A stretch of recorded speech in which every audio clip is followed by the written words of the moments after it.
Doctor साहब, आज अता तारड़ साहब ने कहा है कि जी अगला वज़ीर आज़म रायवंड से होगा। ये बात तो पहले भी होती रही है कि नवाज शरीफ साहब इसीलिए आए हैं कि वो वज़ीर आज़म बनेंगे। तो आप इस बयान को किस तरह देख रहे हैं? बट साहब, मुझसे सवाल किया आपने। जी असलान भाई, आपसे सवाल ये किया है कि अता तारड़ साहब ने बयान दिया है कि अगला वज़ीर आज़म रायवंड से ही होगा। तो ये बात तो पहले भी वाज़ेह थी कि नवाज शरीफ साहब जो वापस आए हैं वो किस सिलसिले में आए हैं और उनका यहाँ पे आने का मकसद क्या है।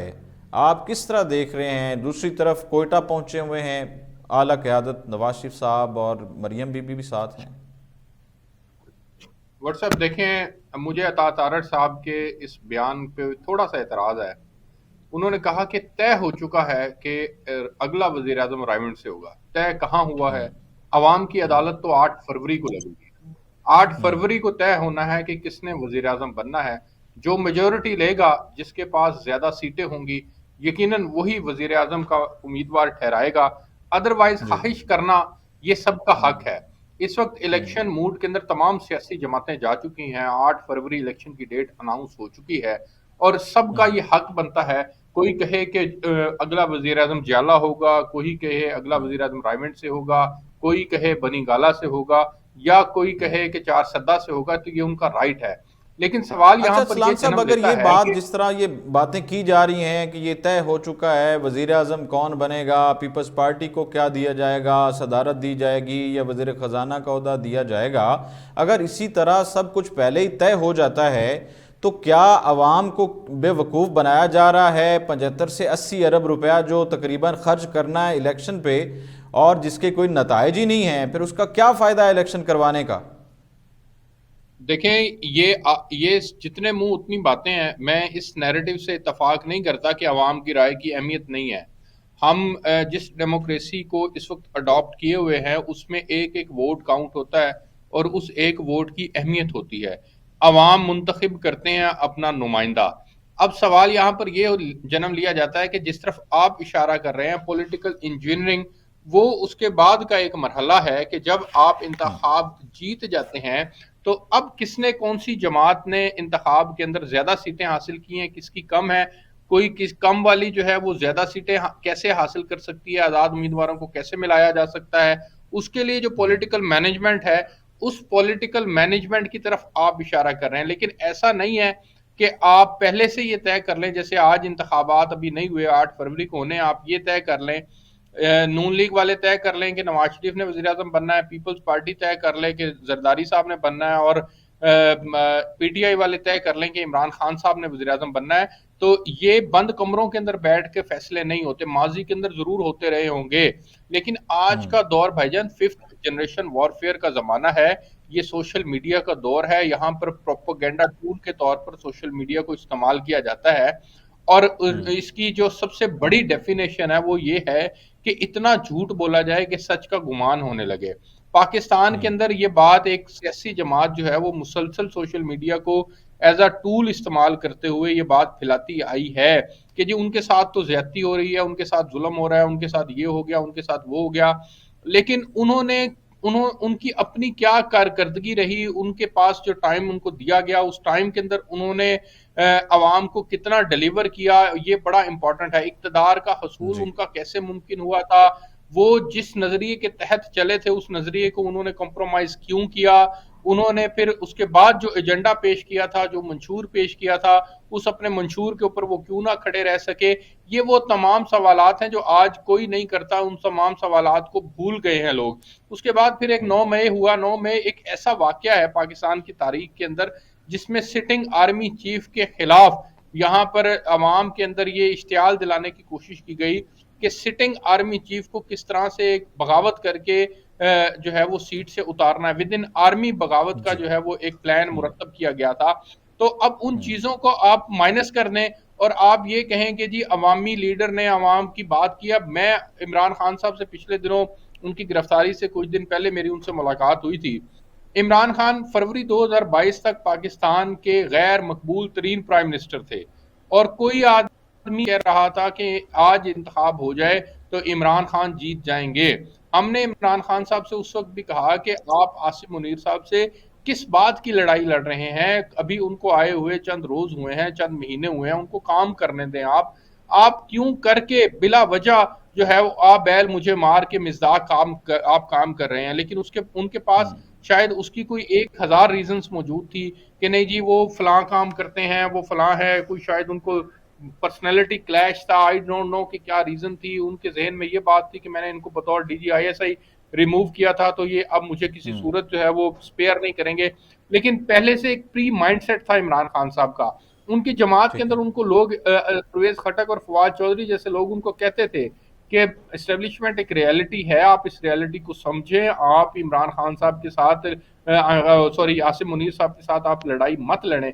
लेकिन खान साहब जो हैं वो इस बात से बाज नहीं आए, वो मुसलसल जो है वो आसिम मुनीर साहब के खिलाफ गुफ्तगू करते रहे। लेकिन ठीक है। फिर उसका नतीजा 9 मई की सूरत के अंदर निकला। अब आकर के जब इमरान खान साहब के खिलाफ एक इतनी लंबी मुकदमों की एक फहरिस्त उनके खिलाफ मौजूद है, और वो झूठे हैं या सच्चे ये अदालत साबित करेगी। बिल्कुल ठीक है। उसी ठीक तरह है। 2018 के अंदर जब नवाज शरीफ और उनकी पूरी जमात के खिलाफ मुकदमात होते थे, तो PTI के लोग कहते थे कि ये जी वो मुकदमात हैं जो झूठे हैं या सच्चे, ये अदालत साबित करेगी। तो फिर आज अदालत उनको इनोसेंट डॉक्टर साबित साहब कर सेम दे, वो सिचुएशन थी उस इंतखाबात वक्त, में नून आए लीग इसी तरह और अदालतों में पेशियां दे रही थी और अभी जो है इनकी पेशियां हो रही हैं वहां पे। जी बिल्कुल ऐसे ही है। तो मैं यहाँ पर एक नुक्ता मैं बताता चलूँ, फारूक अमान साहब हमारे भाई हैं, हम बैठे हैं, यकीनन वो इसको रिस्पॉन्ड करेंगे। मैं यहाँ पर एक नुक्ता बताता चलूँ कि मैं इस जी। बात के बिल्कुल हक में नहीं हूँ कि किसी को बगल बच्चा बनाया जाए, किसी को लाडला बनाया जाए और लाडला बनाकर इक़्तिदार के ऊपर उसके लिए तमाम राहें हमवार की जाए और उसको बिठाया जाए। लेकिन मैं यहाँ पर ये सवाल करता हूँ कि नवाज शरीफ साहब की वापसी को इस जुमरे में क्यों देखा जा रहा है? एक आदमी जो कि 4 साल तक एग्जाइल में रहा, चाहे वो सेल्फ एग्जाइल थी, वो पाकिस्तान से बाहर रहा, क्या ये किसी का फंडामेंटल राइट नहीं है कि वो पाकिस्तान में आए, अदालतों का सामना करे, अगर अदालतों में उसके मुकदमात हैं उनको वो फेस करे, और फेस करता हुआ वो सच्चे हैं या झूठे हैं, वो उनसे अगर उनको रिलीफ मिलता है तो रिलीफ हासिल करे, नहीं मिलता तो दोबारा जेल में चला जाए। तो नवाज शरीफ भी आई थिंक उसी प्रोसेस को अडॉप्ट किए हुए हैं। हम उसको ये इंटरप्रेट नहीं कर सकते कि नहीं जी वो तो एक बगल बच्चा और लाडला बन के आ रहे हैं और इक़्तिदार उनका होगा, ऐसा नहीं होगा। बल्कि इंतखाब होगा, इंतखाब के अंदर जो जीतेगा वही। मैं आपको यहाँ पे एक और बात बताता चलूं कि महंगाई की वजह से पाकिस्तान के अंदर इस वक्त जो महंगाई की रेशो चल रही है, 30% अबव पाकिस्तान के अंदर इन्फ्लेशन रेट है। महंगाई की वजह से इस वक्त लोग नवाज शरीफ से, जरदारी से मायूस है, इनकी 16 माह की कारकर्दगी से मायूस है, और वो मसीहा के तौर पर जेल में बैठे इमरान को देख रहे हैं। तो इमरान साहब को चाहिए, उनकी जमात को पूरी को चाहिए कि वेट एंड सी की पॉलिसी अडॉप्ट करे, पूरे मुल्क से अपने कैंडिडेट खड़े करे, चाहे वो कैंडिडेट सारे के सारे वकला की सूरत में ही क्यों ना हो, लेकिन उनके कैंडिडेट होंगे तो इंतखाब के अंदर जो 18 से 40 साल तक की नौजवान नस्ल है उसका रेशो 70% है, और 70% नौजवान नस्ल में से 35-40% ऐसे नौजवान हैं जो 100% इमरान के जियाले और चाहने वाले हैं। तो लिहाजा ओवरऑल अगर कैलकुलेशन की जाए, जो हमारे पास वोटर्स की फिगर निकलती है, उसमें ये बात बड़ी वजाहत के साथ मैं कहता चलूं कि इस वक्त भी जेल में बैठा इमरान खान ज्यादा पॉपुलर है। तो इनको वेट एंड सी की पॉलिसी अडॉप्ट करनी चाहिए, इनको पैनिक नहीं क्रिएट करना चाहिए, इनको ये बात नहीं करनी चाहिए कि जनाब इनके साथ तो जुल्म हो रहा है, इनको इतना झूठ नहीं फैलाना चाहिए कि सच का गुमान होने लगे। ये अगर अगर अगर ये इंतखाबात के अंदर तमाम सीटों के ऊपर अपने उम्मीदवार खड़े करेंगे तो इनको मुस्बत नताइज मिलेंगे। तरह डॉक्टर साहब ने मौक़िफ़ दिया कि इस तरह झूठ को नहीं फैलाना चाहिए कि सच का गुमान होने लगे, और जिस तरह से PTI ने सोशल मीडिया पर एक मुहिम चलाई और ये कहते रहे कि हमारे साथ ज़्यादतियाँ हो रही हैं और माजी में भी ज़्यादतियाँ हुई हैं, तो आप किस तरह इसको देखते हैं? देखें, नवाज शरीफ लोगों पे या जरदारी पर अगर मुकदमात बने हैं तो अगर हम सच बोलें तो फिर सच यही है, तो वो बिल्कुल ठीक बने हैं। उनकी चोर बाजारी के बने हैं, उनकी करप्शन के बने हैं। देखिए, हमें 1.5 साल हो गया है जो हम हुकूमत से बाहर हैं और हम जेर अताब हैं। ये रोज फरा बीबी के ऊपर शोर डालता है, हमारा मीडिया भी डालता है, ये नून लीग वाले भी डालते हैं, लेकिन उसके ऊपर कोई करप्शन का कोई वो क्या कहते हैं सिर्फ बोलने की हद तक है।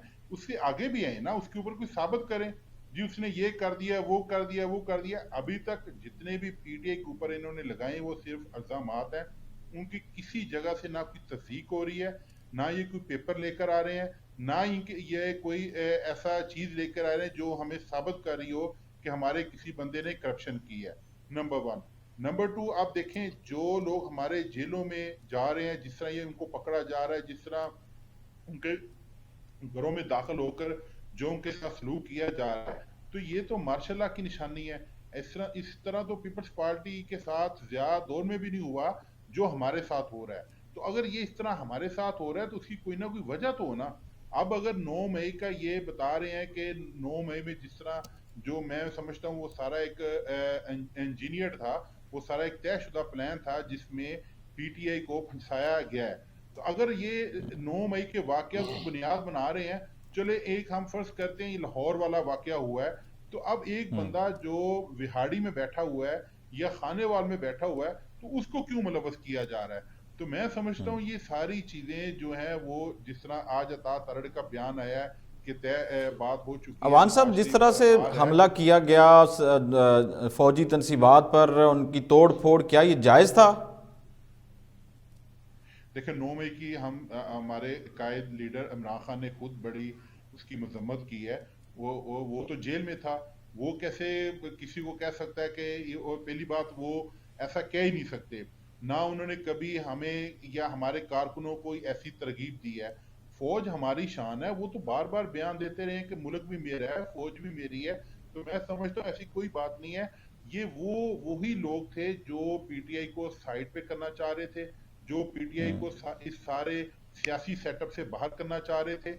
ये उनका एक प्लान था जो उन्होंने ट्रैप किया। हो सकता है उसमें हमारे कारकुन जज्बात में आगे हों और मैं इसकी मजम्मत करते हैं, और हमारा हर पाकिस्तानी इसकी मजम्मत करता है, हमारे ठीक लीडर है। कायद ने इसकी मजम्मत की है।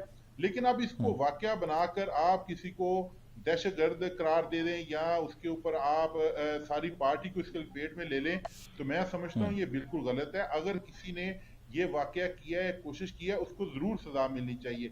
लेकिन इसकी ठीक है, आड़ में जरूर जिस सजा तरह मिलनी चाहिए। हमारे कारकुनों को हरासा किया जा रहा है, हमारे लीडरों को हरासा किया जा रहा है, इसकी हम पुरजोर मजम्मत करते हैं। ये सरासर ज्यादती है, ऐसा बिल्कुल नहीं होना चाहिए। ऐसा बिल्कुल नहीं होना चाहिए। डॉक्टर साहब, थोड़ा सा बात कर लें, आईएमएफ का वफ़द जो है पाकिस्तान में मौजूद है और तकरीबन 71 करोड़ डॉलर की दूसरी किस्त पाकिस्तान को मिलनी है। मुज़ाकरात अभी जारी हैं 15 नवंबर तक, और ख़बर ये है कि बिजली मज़ीद महंगी करने जा रहे हैं। साफ ज़ाहिर है जब भी हमें किस्त मिलती है तो हमें हमारे सामने शराइत रखी जाती हैं कि कहाँ से आपने महसूल ज़्यादा इकट्ठा करना है, कहाँ से आपने पैसे इकट्ठे करने हैं। तो ये डायरेक्टली आवाम पर बोझ नज़र आ रहा है। पहले ही बिल्स का मामला आपके सामने है, लोगों की चीखें आपको सुनाई देती हैं। भट्टू साहब, आईएमएफ का मिशन पाकिस्तान के अंदर मौजूद है और इस मिशन ने 71 करोड़ डॉलर की किस्त के लिए पॉलिसी सतह के मुज़ाकरात कल तक कंक्लूड करने हैं। इसके अंदर हमें जो सबसे बड़ा प्रॉब्लम सामना करना पड़ रहा है वो था बैरूनी फाइनेंसिंग का। वो उसके लिए आईएमएफ के वफद ने खुद उनसे कांटेक्ट किया, अमारात ने उनको यकीन दहानी भी करवा दी है, इसी तरह से सऊदी अरब है, इसी तरह से एशियन डेवलपमेंट बैंक है, और इन ममालिक के साथ वो यकीन दहानी कर रहे हैं और उम्मीद है कि ये स्टैंड बाय एग्रीमेंट के तहत हमें 71 करोड़ डॉलर की किस्त मिल जाएगी। अप्रैल 2024 के अंदर इस स्टैंड बाय एग्रीमेंट ने कंक्लूड होना है। लेकिन मैं यहाँ पर आपके साथ जो इम्पोर्टेंट चीज शेयर करना चाहता हूँ वो ये है कि ये स्टैंड बाय एग्रीमेंट बेसिकली अगले आईएमएफ प्लान के लिए एक राह हमवार करने का एक जरिया है, इसके अलावा कुछ नहीं है। नई हुकूमत फरवरी के अंदर आएगी, मार्च तक जो है वो नई सफबंदियां मुकम्मल हो जाएंगी, अप्रैल के अंदर हमने ये स्टैंड बाय एग्रीमेंट जो है वो मुकम्मल कर लेना है, इसका तीसरा जायजा भी हो जाएगा। उसके बाद फिर आईएमएफ के साथ नई हुकूमत एक नया लॉन्ग टर्म आईएमएफ प्लान जो है वो डिस्कस करेगी। मैं यहाँ पर आपको बताता चलूं कि पाकिस्तान की इकोनॉमी को रेगुलेट करने के लिए पाकिस्तान और आईएमएफ के दरमियान जो इससे माजी के अंदर जो हमारे इनके साथ जो एग्रीमेंट्स हो चुके हैं वो 23 एग्रीमेंट्स हो चुके हैं, और बदकिस्मती से 23 एग्रीमेंट्स होने के बावजूद पाकिस्तान की इकोनॉमी रेगुलेट नहीं हो सकी। इससे एक वाज़ेह पैगाम ये मिलता है कि पाकिस्तान की इकोनॉमी को रेगुलेट करने का ना आईएमएफ का प्लान है और ना पाकिस्तान के अंदर मौजूद अशराफिया का ये मंशा है कि किसी तरह से पाकिस्तान की इकोनॉमी को रेगुलेट किया जाए। ये बदकिस्मती है कि पाकिस्तान के अंदर हुक्मरानों ने कभी संजीदा कोशिश नहीं की, अशराफिया ने कभी संजीदा कोशिश नहीं की। हमने वो पॉलिसी अडॉप्ट की जिस पॉलिसी का हमें कोई पॉजिटिव इम्पैक्ट नहीं मिला। अब देखें, एक तरफ हम 100 रुपए की इंपोर्ट कर रहे हैं और इंपोर्ट बिल हमारा जो है वो बढ़ता चला जा रहा है, तो दूसरी तरफ जो हमारी एक्सपोर्ट है वो 10 रुपए की है। ये 90 रुपए का गैप कैसे फिल होगा? पाकिस्तान के अंदर इंपोर्ट और एक्सपोर्ट के गैप को हर सूरत में मैनेज करने की जरूरत है। अगर ये मैनेज नहीं होगा तो इसी तरह से फिर डॉलर जो आज 289 और 88 के ऊपर क्लोज हो रहा है, ये आइंदा आने वाले दिनों के अंदर मजीद इसकी कीमत बढ़ेगी और पाकिस्तान का आम आदमी इसके ऊपर मुश्किलात बढ़ती चली जाएंगी। अभी हम स्टैंड बाय एग्रीमेंट के अंदर हैं, बिजली की कीमतें बढ़ चुकी हैं, आज एक बार फिर 1 रुपए से जायद जो है वो बिजली की कीमत बढ़ाने की बात की जा रही है, गैस की कीमतें बढ़ चुकी हैं, पेट्रोल आम आदमी की पहुंच से बाहर है, इसी तरह से डीजल आम आदमी की पहुंच से बाहर है। जो इन्फ्लेशन रेट है वो 30% है हमारा, जो हमारा डिस्काउंट रेट है वो 22% है। तो ये तमाम चीजें देखने से अंदाजा किया जा सकता है कि पाकिस्तान की इकोनॉमी को रेगुलेट करने के लिए किसी आदमी ने, किसी माजी की हुकूमत ने, इवन खुद आईएमएफ ने भी कोई संजीदा कोशिश नहीं की। और बदकिस्मती है कोई संजीदा भट्टू साहब नहीं आई। कि डॉक्टर इस साहब, स्टैंड बाय एग्रीमेंट के बाद और फिर हम आईएमएफ प्रोग्राम के अंदर जाएंगे। हमें सबसे ज्यादा जरूरत यह है कि हम अपने अखराजात को कम करें, अपनी आमदन को बढ़ाएं। आप इसको अपने घर की एक मिसाल से ले सकते हैं कि आपकी आमदन हो 100 रुपए की, आपके अखराजात हो 150 रुपए के, तो गुजारा नहीं हो सकता, आपको उधार मांग कर गुजारा करना पड़ेगा। अगर आपकी आमदन 100 रुपए हो और आपके अखराजात 90 रुपए हों, तो तभी आपकी बात जो है वो संभल सकती है। और पाकिस्तान इस वक्त इन हालात की तरफ नहीं जा रहा कि जिसमें ये अपनी आमदन को बढ़ाए और अपने अखराजात को कम करे। अब आखिर में टाइम मुख्तसर है, आप बताइएगा कि आप किस तरह देख रहे हैं। डॉक्टर साहब कह रहे हैं कि कीमतें तो बढ़नी हैं, जितनी भी हुकूमतें आई हैं उन्होंने कुछ भी नहीं किया इकॉनमी के हवाले से, उसको रेगुलेट करने के हवाले से। तो आप क्या समझते हैं कि क्या वाकई ही आमदन बढ़ानी चाहिए, अखराजात को कम करना चाहिए? बिजली तो महंगी होगी और गैस भी महंगी होनी है। देखें, मैं डॉक्टर साहब की बात से बिल्कुल इत्तेफाक करता हूँ। नंबर वन, हमें देखे ना, कभी भी हमारे सियासी सेटअप को कभी वक्त पूरा नहीं दिया गया कि उसको पूरा एक वक्त दिया जाए जो उसको अवाम ने दिया है, ताकि वो उसकी तरजीहात नजर आए, ताकि वो अगर कोई कदम इस तरफ उठा रहे हैं तो उसका कोई भी मिले। तो दूसरी तरफ जिनको पिछले 40 सालों से इक़्तिदार दिया जा रहा था, उन्होंने पुल, मोटरवे जरूर तामीर की है, लेकिन उन्होंने ऐसी चीज लॉन्ग टर्म वाली कोई चीज नहीं बनाई जिससे हमारे मुल्क को, लोगों को अरसे तक मिल सके। मैं उसकी मिसाल देता हूँ, डैम। देखिए, हमारे मुल्क को डैम बने हैं वो 1960 के अरसे के बने हुए हैं, जो बन गया अभी तक हम उसी से काम चला रहे हैं। उसके बाद कभी डैम बनाने की तरफ तवज्जो नहीं दी। अगर डैम बनते, हमारे पास पानी भी आता, हमारे पास बिजली, जब बिजली पैदा होती, एक तो वो हमारे लोगों को सस्ती मिलती, हमारे इंडस्ट्री लगती, जब इंडस्ट्री लगनी थी हमारे यहाँ रोजगार के मौके मिलने थे, उससे क्या होना था, लोगों की जो इनकम है उसमें इजाफा होना था। और हमारे मुल्क में आप कह ले, एक तो महंगाई भी कम होनी थी और हमारे लोग खुशहाल होने थे। तो मैं सिर्फ एक मिसाल दे रहा हूँ कि कभी इस तरफ तवज्जो नहीं दी गई। हाँ, अगर हमने बिजली बनाने की तरफ तवज्जो दी है तो हमने महंगा कोयला जो पता नहीं कहाँ से हमने उठाना था लिया है, और उसमें किक बैक्स लिए हैं, और हमने उसकी तरफ तवज्जो दी जो हमें महंगी सूरत में पड़नी थी, या हमने आईपीपीएस की सूरत में ऐसे मायदे किए जो हमारे गले को इस वक्त उन्होंने, बिल्कुल आप कह रहे हैं जिस तरह गला गोंद के मारा जाता है, वो इस तरह पाकिस्तानी कौम को मारा जा रहा है। तो मैं समझता हूँ अगर इमरान खान को हमें 3.5 साल दिए, तो मैं अपनी हुकूमत की या इमरान खान की जो सबसे बड़ी काबिज समझता हूँ वो ये है कि हमने डैम्स की तरफ तवज्जो देना शुरू की थी, और हमने काफ़ी तादाद में जो डैम्स हैं उनकी तरफ तमीर की तरफ अपना एक कदम बढ़ाया था। हमें, क्योंकि हमें अदराक था कि जब तक हमारे पास बिजली पैदा नहीं होगी, हमारे पास इंडस्ट्री नहीं लगेगी, तो हम इसमें कामयाबी हमें नहीं होगी, हमारा लोग खुशहाल नहीं होंगे। अब जो ये महंगाई का तूफान आया है, इसको तो हम बड़ी कारीगर समझते थे, जो हुकूमत जो ये 1.5 साल करके गए हैं। हम ये तो आए थे कि शायद ये हमें रिलीफ देंगे या ये हमारी बातों को गलत साबित करेंगे जो रजीम चेंज में हमने अवाम के सामने रखी, लेकिन इन सारों ने उस बातों को बिल्कुल एक्नॉलेज किया और बल्कि सेकंड किया कि खान तो ठीक कहता था। और जो इन्होंने हमारे मुल्क का हाल किया है, तो आप मैं अब जिस तरह इनको दोबारा हम पर नाज़िल करने की कोशिश की जा रही है, बल्कि मैं जिस तरह आज बाब वाले सारे नून लीग में शामिल हो रहे हैं, तो मैं समझता हूँ एक दफ़ा फिर हमारी कौम पर बड़ा कड़ा वक्त आने वाला है। एक दफ़ा हमें फिर तैयार होना पड़ेगा। अब शायद हमें किस दलदल में फंसाएंगे ये लोग, बाहर से पता नहीं क्या मायदा करके आए हैं। ये अपने जो इनके बैरूनी आका हैं उनके आगे कौन सा इन्होंने एग्रीमेंट किया है कि चौथी दफ़ा इनको पसंदीदा शख्स बनाकर इस तरह की पॉलिटिकल इंजीनियरिंग की जा रही है। मैं समझता हूँ जिसको कोई, आप यकीन करें उमर भाई, आप किसी पाकिस्तान के चौक में खड़े हो जाएं और चारों तरफ से आने वाले 100 लोगों से पूछे कि यार आप किसको वोट देंगे, 80% लोग आपको इमरान खान का कहेंगे। तो मैं समझता लोग हूँ जो है वो उनकी इमरान खान मकबूलियत को वोट में देने के लिए तैयार। बहुत शुक्रिया मलिक फ़ारूक अवान साहब आपके वक्त का। डॉक्टर अरसलान फ़ारूक साहब सीनियर तज्ज़ियाकार एंकर पर्सन हमारे साथ मौजूद थे, आपका भी बहुत शुक्रिया। इसके साथ ही नाजरीन, उमर खताब वट्टू को दीजिए इजाज़त। अल्लाह हाफिज़।